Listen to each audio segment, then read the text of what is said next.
What's up, everybody? Welcome to the Wednesday night war room. I'm so glad that you're here. I'm thankful that you're back one more time to the Wednesday night war room, where everyday struggles meet unstoppable strategies. We blend our faith in God with wisdom and practical tools to help you navigate life's toughest battles. Each episode unpacks real challenges with real solutions, rooted in the belief that the fight is worth it and victory is within reach. I'm so glad that you guys are back again. And I want to say thank you to everyone that I saw this weekend that gave an amazing report back on last week's episode. For those of you who did not watch last week, go ahead and do that. My beautiful wife was with me, but unfortunately, um, she's away for work. Okay, so she couldn't join me in person, but she is in the Zoom. So if you're on our email list, you will get an email every Wednesday letting you know that the Wednesday War Room is happening, and she's the host of the room over there. Okay, so there's some few extra goodies that happen in the Zoom room, and so yeah, she's over on that side of things. I just messed up my scene here. Let me just fix that real quick. That happens in real time. Anyway, um, I'm excited for today. I'm doing something a little bit different, and so I am open to your thoughts, and I need you guys to talk with me just a little bit. Um, so yeah, so I'm here for the conversation. I'm here to indulge. I pray that you guys are having a good week. For those of you in the DMV area, we've been having some amazing weather.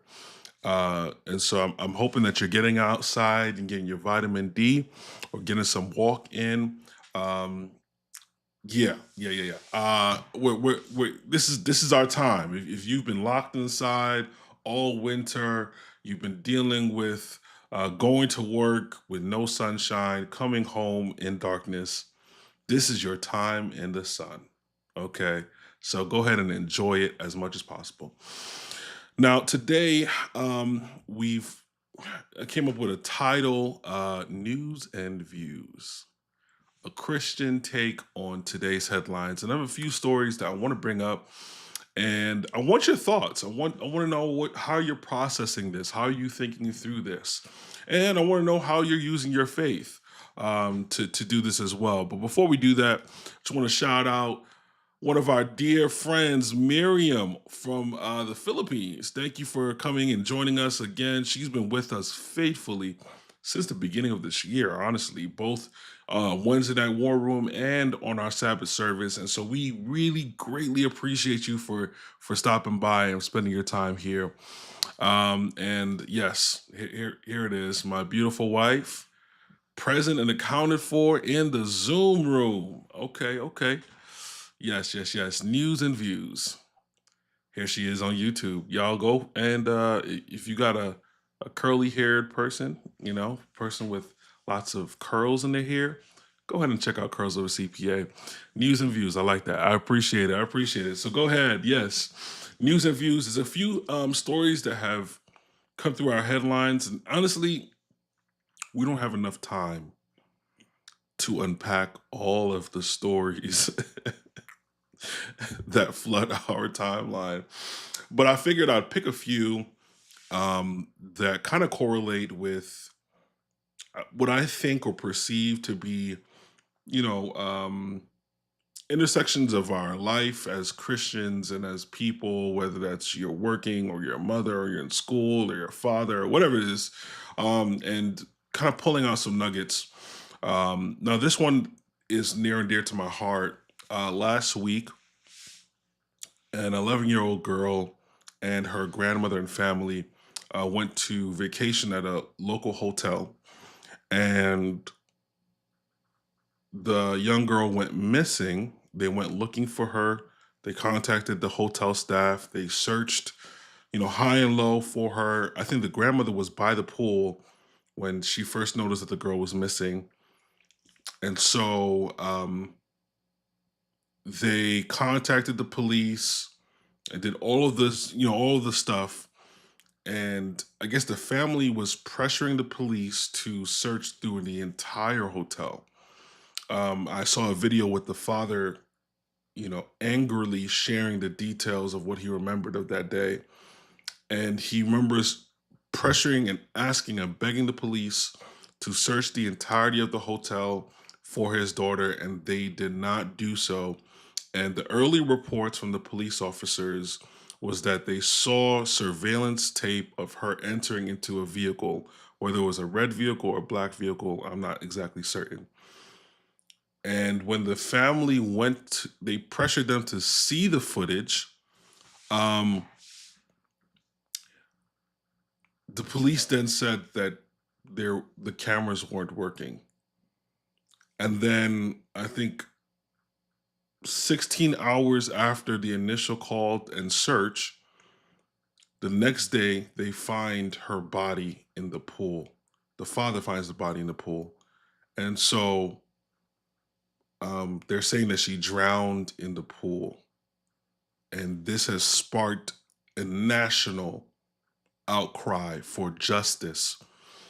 Apparently, and I spoke to one of our own from Guyana, Brother Simpson. I'm gonna shout him out real quick, just to kind of get a little bit more understanding, from his perspective of what's really at play. First of all, the young girl and her family are Adventists, so this should stir something within us, not just because she's Adventist, but because of the details of the story. What transpired after that was the hotel was burned down, and apparently the owner's home was burned down as well. Now, there's some allegations as to who started the fire. Some people are saying that the mob that kind of formed after they realized what was happening started the fire. Some people are believing that it is possible that the owners of the hotel started the fire to get rid of evidence. And there's some other interesting details because a similar story happened some time ago, some years ago, to someone else, and nothing was done, at least to the satisfaction of the people.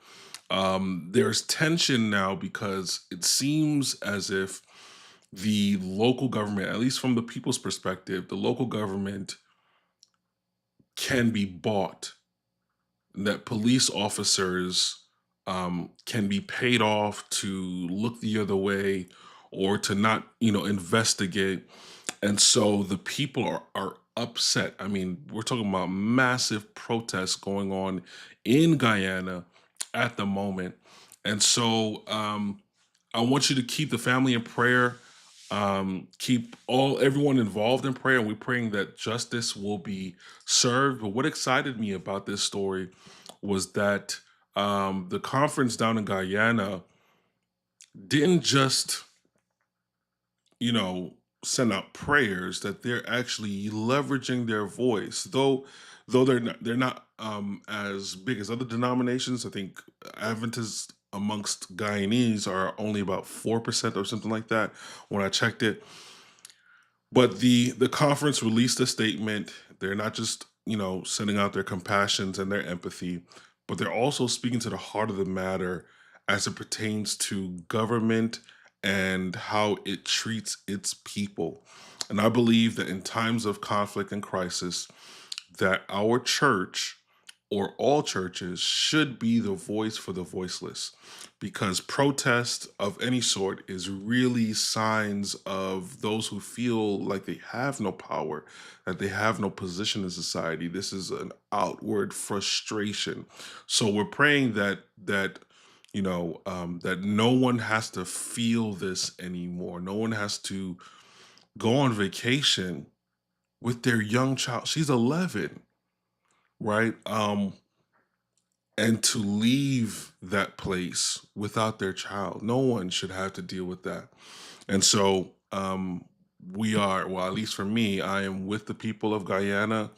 I pray that governments across the world will change their position, that they will get back to serving and to functioning functioning in a way that serves to the best interest of their people.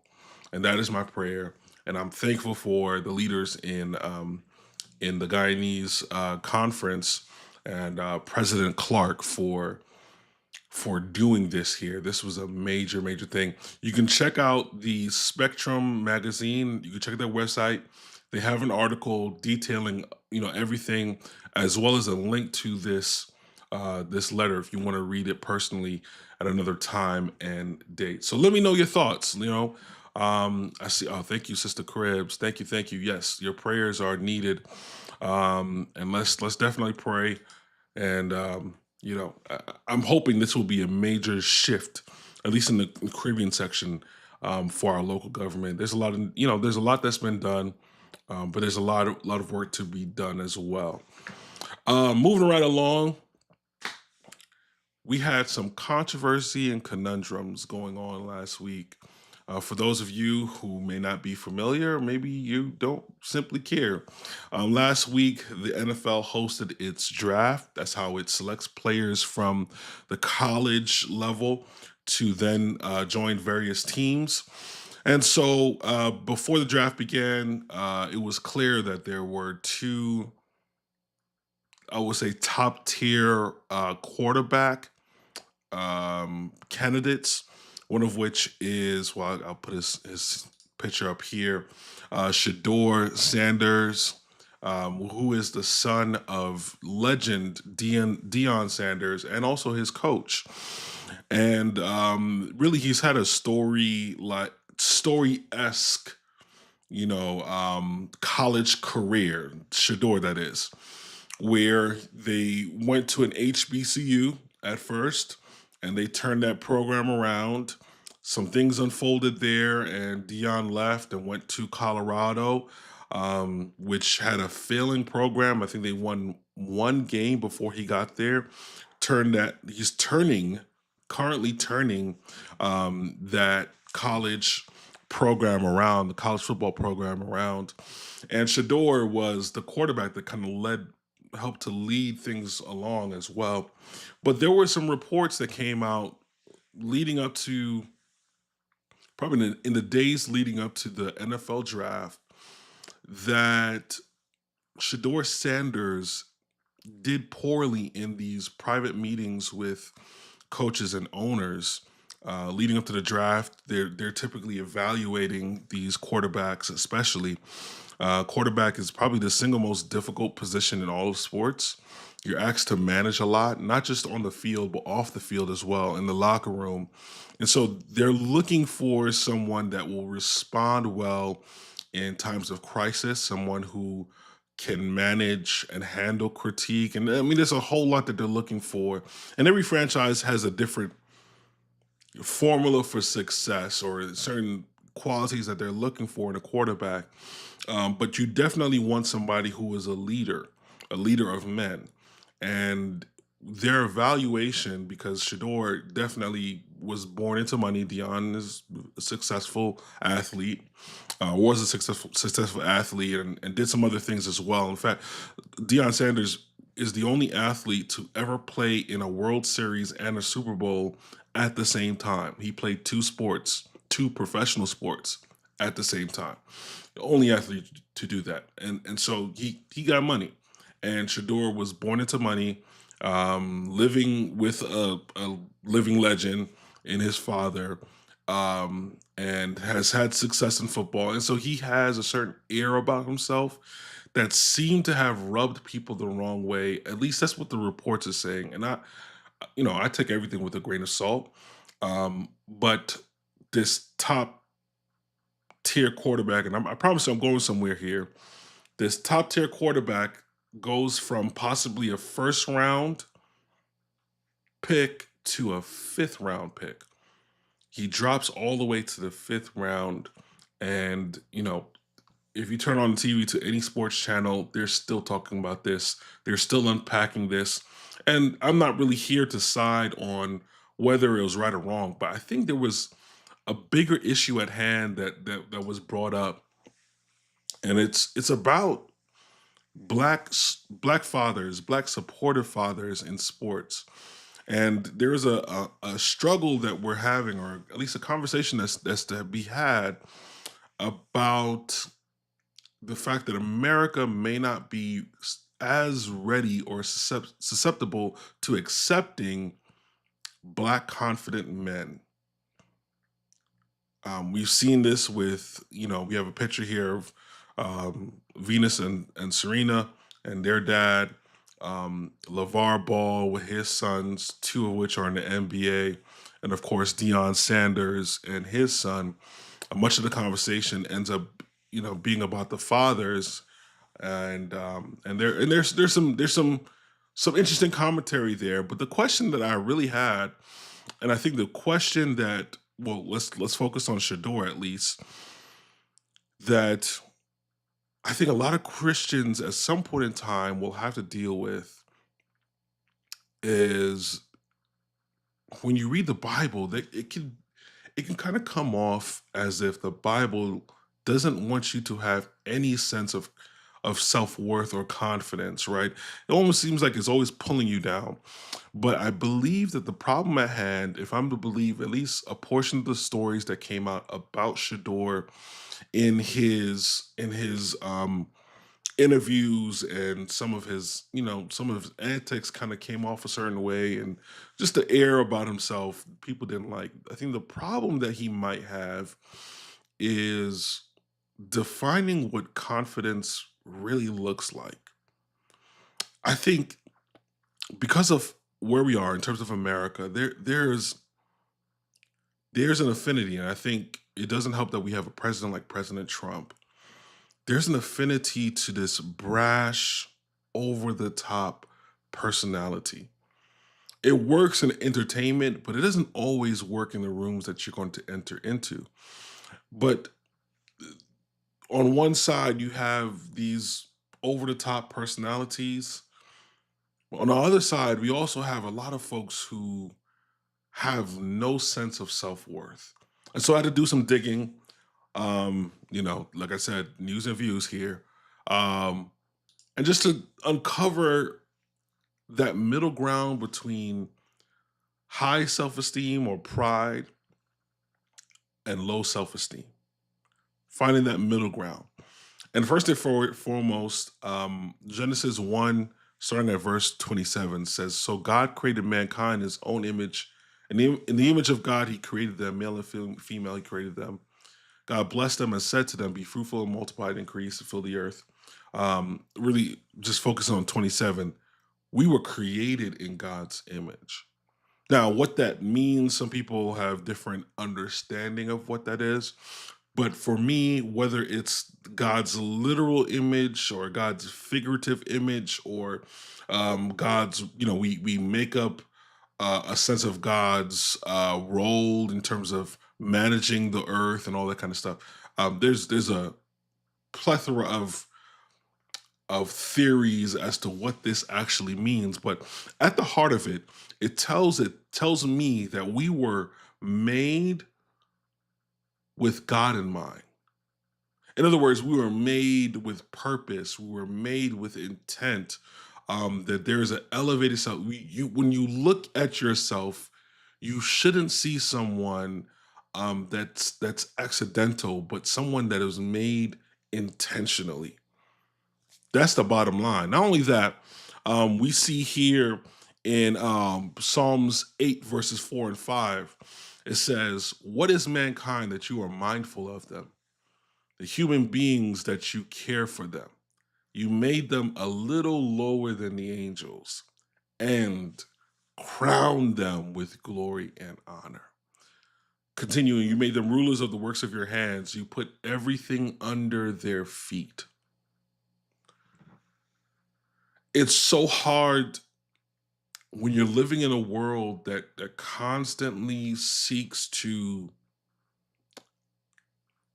pull your humanity away or to diminish your worth. Or maybe you're growing up in environments that don't affirm you. It's hard to conceptualize that we were made just a little bit lower than angels.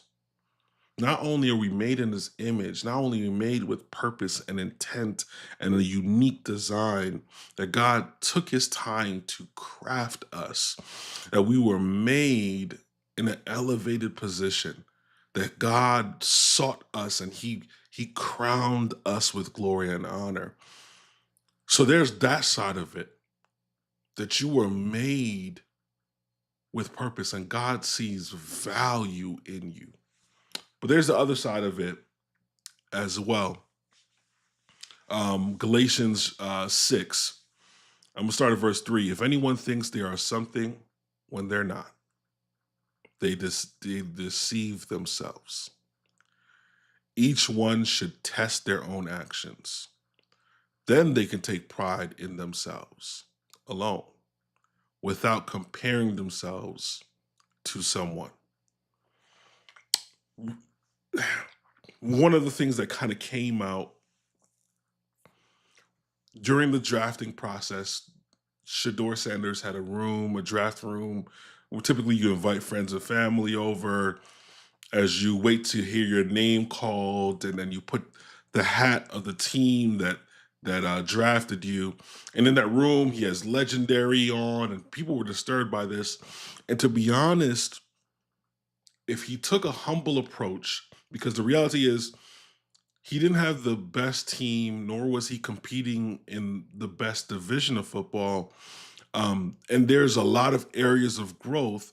In fact, teams aren't expecting a perfect candidate. Like every person, every athlete has both their strengths and their weaknesses. And it's up to the teams to discover that and to create a plan of action as to how you're going to develop that person. But we should always maintain, and this is what Paul is speaking of, an even sense of self, that you should have pride within yourself, but from a reasonable place, right?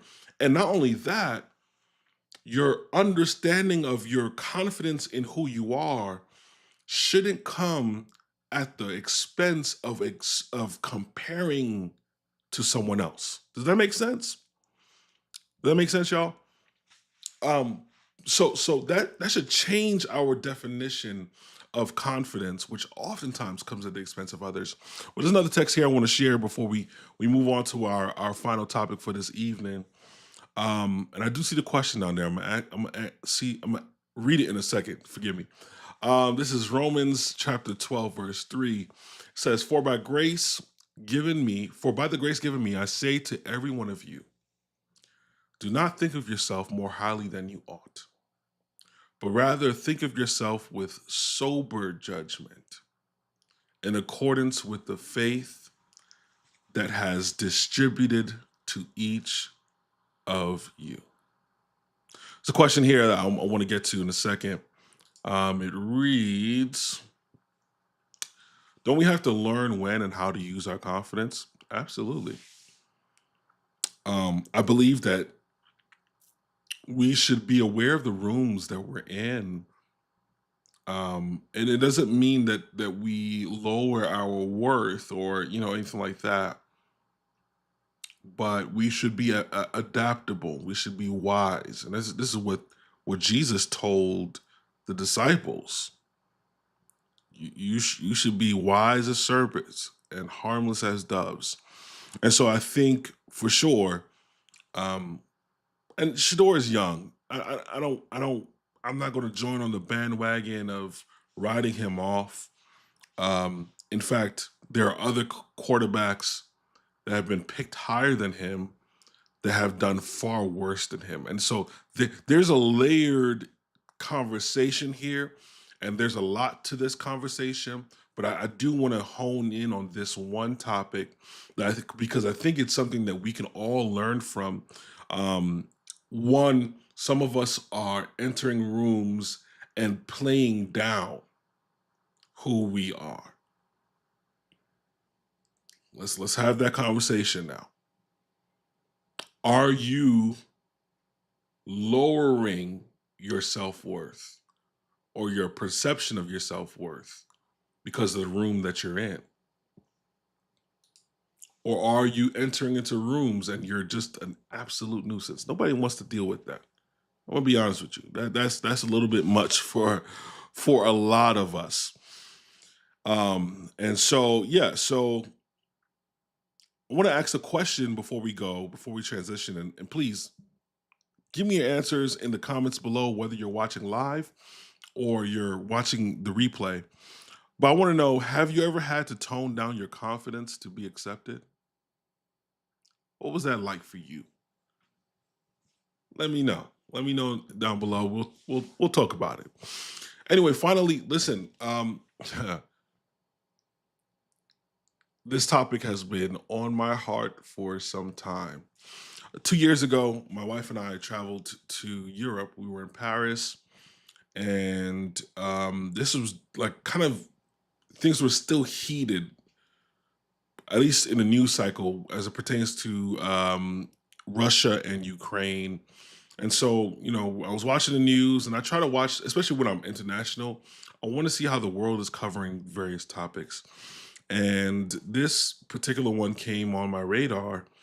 And then later on, actually, on our plane ride back to the States, I learned about Niger. I didn't know anything about these two countries, barely heard about them, but they were French colonies in the Saharan section of Africa, and they pretty much, through the help of some Russian military, they got rid of the French presence. They removed French presence from the countries, and there's a young president that I want to talk about for a few moments.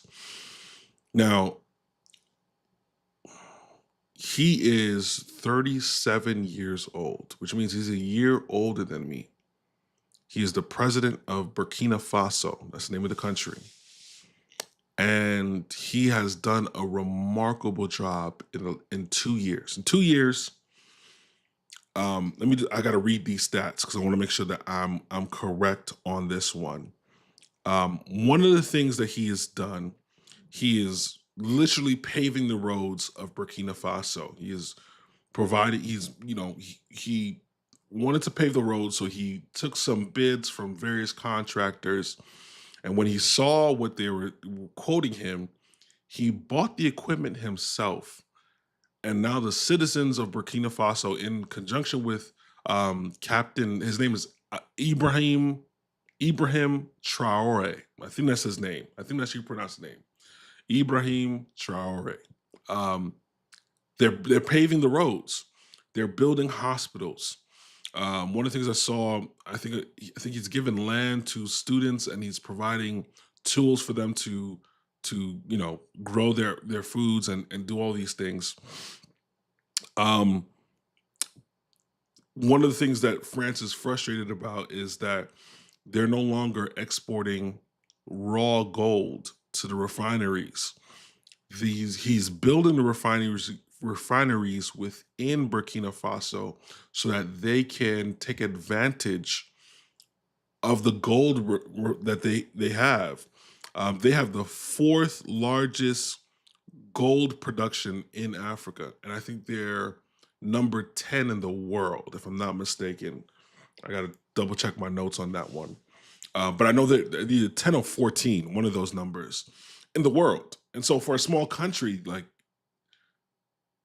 keeping all of this within their country, not only are they making more money, but they're creating job opportunities. They're helping with their economy.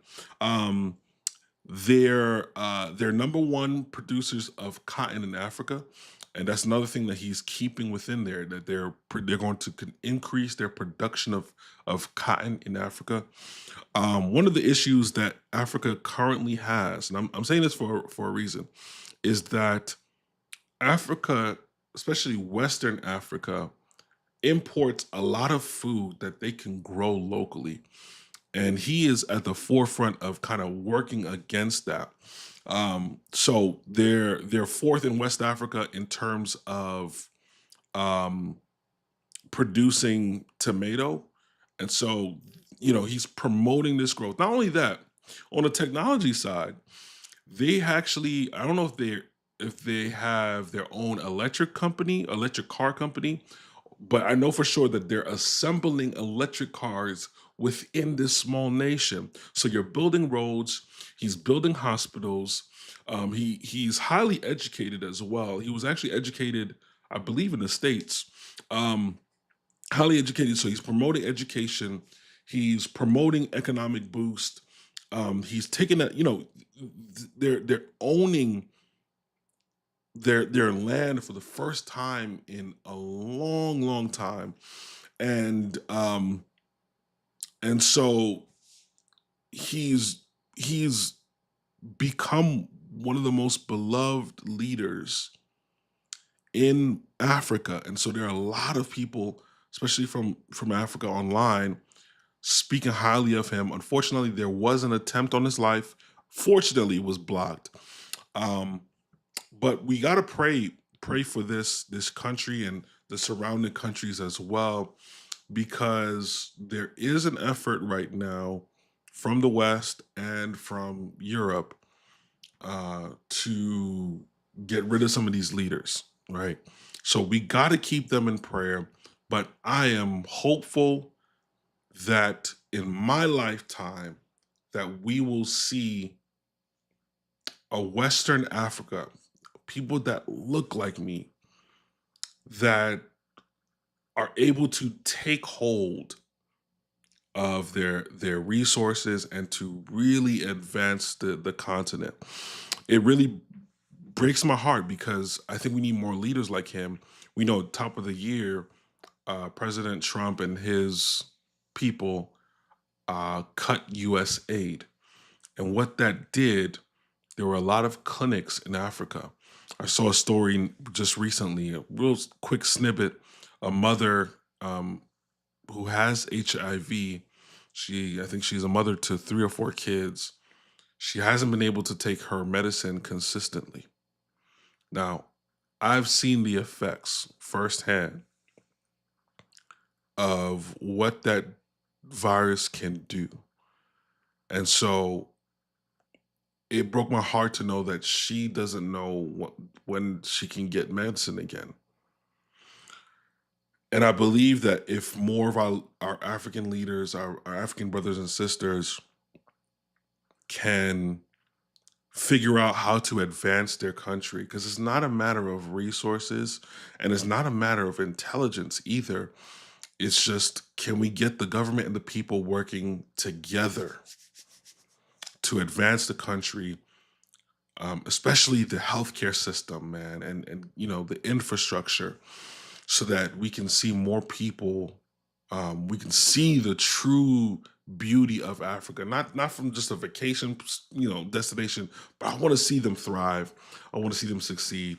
And so, yeah, so there's a lot to unpack there. Let me see. We gotta. Okay.